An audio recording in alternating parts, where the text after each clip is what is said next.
Recently, I read a book, Breath, by James Nestor, and it completely changed how I think about something you and I do 20,000 times a day without even thinking. Breathing. In this single breath, more air molecules pass through my nose than all the grains of sand on every beach in the world. This fact, along with 5 other things that I learned, is something I want to share with you today. Hi, I'm Vesna, and on this channel I share real experiments and honest reviews as I figure out how to thrive in my 40s. So this is how I ended up learning about this book. I keep hearing about importance of breath. For example, Andrew Huberman talks about it all the time, and every time I look up about breathing techniques and respiratory health, this book kept coming up in recommendations. Breath by James Nestor. And I thought, a whole book on breathing, that seems a bit excessive, but you know what? I'm 40, I work from home, which means I sit at my desk 8 hours a day, and I've been noticing that I started getting winded a little bit easier than I used to, and stairs feel a little harder, and my energy crashes in the afternoon more than I used to. So I thought, why not? I like to read about health and wellness, and I read this book, and it changed how I breathe every day. Today I would like to share 5 specific things that I learned from this book, and at the end of this video I'll tell you about a 30-day experiment that I've been doing based on this book. Mouth taping while I sleep, which sounds terrifying, but I'm doing it anyway. So let's get into it. Number 1 thing I learned is that your lung capacity is the strongest predictor of your lifespan. And one of the things that I've learned from the book is that between ages 30 and 50, you lose about 10% of your lung capacity, just naturally. By age 50, you lost 10%, by age 70, it's 20 to 25%, and by age 80, you are down 30% from your peak lung capacity. So I'm 40, this lung capacity loss is happening to me right now, and that's why stairs feel harder, and that's why I feel more tired, and this book shows that it is not inevitable. The author talks about 20-year-old study of 5,200 people, and the scientists tracked everything: genetics, family history, diet, exercise, smoking habits, the usual health factors, and they learned that the single strongest predictor of a lifespan was lung capacity and how the people's lungs functioned. People with better lung capacity lived longer, even when controlling for everything else. And that's very important to me because, unlike my genetics, I can actually do something about my lung capacity. It's largely about how you breathe, and how you breathe is something you can change. The author shares research showing people who practice proper breathing techniques can maintain or even improve lung capacity as they age. Which brings me to my second point. Most of us breathe wrong, and that makes us sick. According to research the author cites, 50% of adults habitually breathe through mouth at least part of the time, including myself. That happens especially when you're very focused or stressed, or just sitting at your desk working without consciously thinking about it. And mouth breathing can reduce oxygen absorption by your body by 20% compared to nasal breathing. This book explains what nose breathing does that mouth breathing does not. Your nasal passages reduce nitric oxide, which helps oxygen get absorbed in your bloodstream more efficiently. Mouth breathing produces 0 nitric oxygen. Your nose filters, warms, and humidifies air you breathe. Your mouth just does not. That directly affects energy, mental clarity, everything. The author actually did this wild experiment for this book. He spent 10 days breathing only through his mouth, literally taped his nose shut. Within days, his blood pressure spiked, sleep quality tanked, he started snoring, stress hormones went up, and he felt terrible. Then he spent time breathing through his nose only, and that reverses everything within weeks. And reading that, I thought, If effects are that dramatic in just 10 days, what happens after 40 years of unconscious mouth breathing? And that's what partially led me to my 30 days mouth taping experiment, which I'll tell you about at the end. Number 3, the way you breathe affects way more than just your lungs. Breathing affects your entire body. The book goes into details about how chronic mouth breathing affects blood pressure.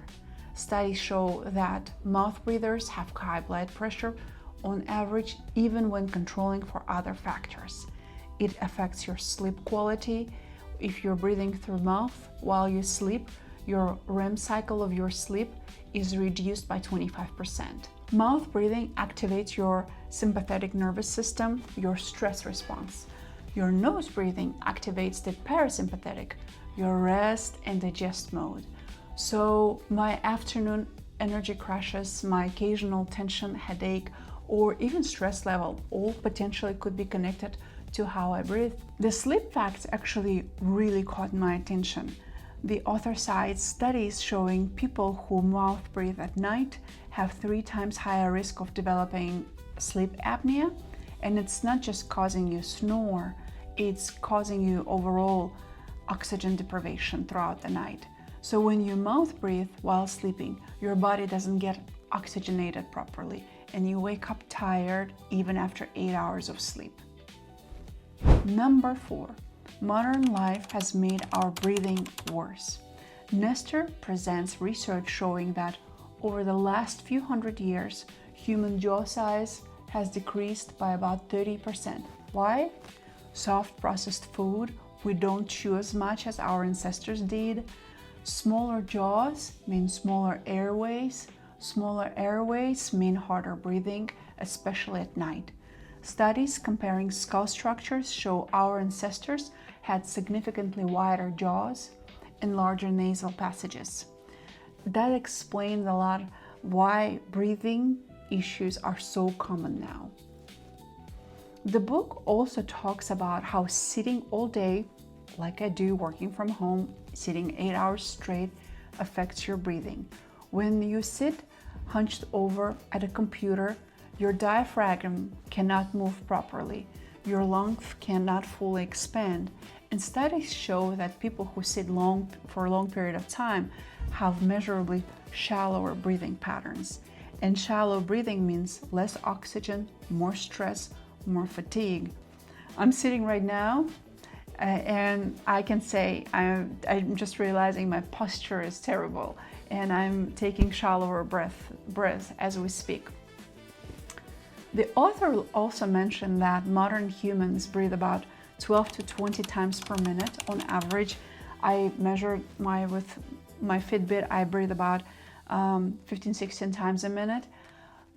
His research shows that optimal breathing rate is 5.5 breaths per minute, 5.5 seconds breathe in, 5.5 seconds breathe out. At this pace, you maximize balance between oxygen and CO2. That keeps your nervous system calm. Most of us breathe twice or 3 times as fast as we should be. Number 5, small changes can make big difference. This may be the most important thing I learned. You don't need to do extreme breathing exercise 4 hours a day. You don't need extreme yoga practices to see benefits. This book makes it the case that even small changes, just paying attention whether you are breathing through your nose or through your mouth, can have measurable effects. And in one study, the author cites that people who switched from mouth to nose breathing during exercise improved their VO2 max, the maximum oxygen your body can use, by 10 or 15%. Another study showed people who practiced slower breathing for just 5 minutes twice a day saw significant reduction in blood pressure within weeks. And this was encouraging for me. It doesn't have to take long breath work sessions. You just have to pay attention during the day to how you breathe. Slow down your breathing, just 5 minutes twice a day, and that should help.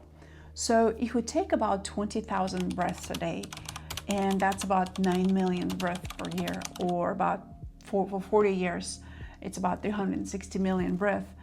Each breath, even slightly more efficient, getting 10 to 15% more oxygen to your body, that produces compound effects over years, and this is massive. And the author argues that this is why lung capacity is such a strong predictor of lifespan. It's not about our breath, it's about millions of breaths, slightly better over decades.